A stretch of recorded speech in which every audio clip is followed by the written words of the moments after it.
ধর্ম যার যার, নিরাপত্তা পাবার অধিকার সবার। বর্তমান সরকার ধর্ম নিয়ে রাজনীতি করতে চায় না। প্রতিটি ধর্মই মানুষকে কল্যাণের দিকে আহ্বান করে। প্রতিটি ধর্মেরই কিছু বিধিবদ্ধ নিয়ম নীতি রয়েছে। বৌদ্ধ ধর্মাবলম্বীদের প্রধান ধর্মগুরু মহামতি গৌতম বুদ্ধ তার অনুসারীদের জন্য পঞ্চশীল নীতি দিয়েছিলেন।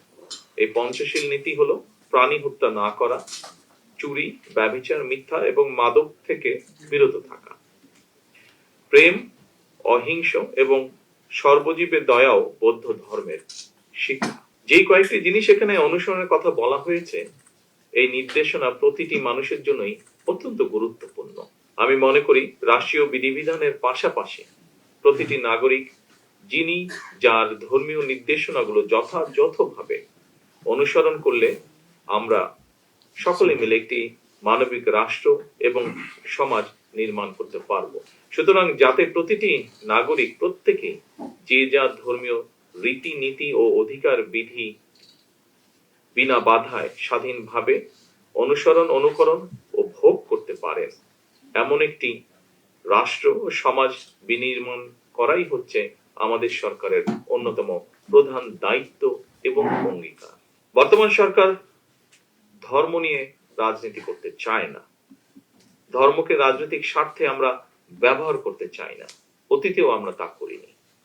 আমাদের সরকারের দৃষ্টিভঙ্গি হচ্ছে, যা একটু আগে স্বরাষ্ট্রমন্ত্রীও বলেছেন, আমিও জোর দিয়ে আবারও একই কথা বলতে চাই, ধর্ম যার যার, নিরাপত্তা পাবার অধিকার সবার।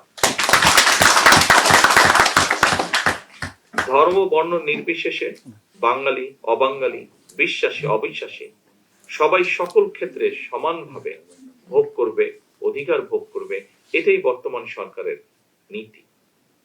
ধর্ম বর্ণ নির্বিশেষে বিশ্বাসী অবিশ্বাসী প্রতিটি মানুষের জন্য একটি নিরাপদ বাংলাদেশ বিনির্মাণের আকাঙ্ক্ষা নিয়ে মুক্তিযোদ্ধারা বাংলাদেশের স্বাধীনতা অর্জন করেছিলেন।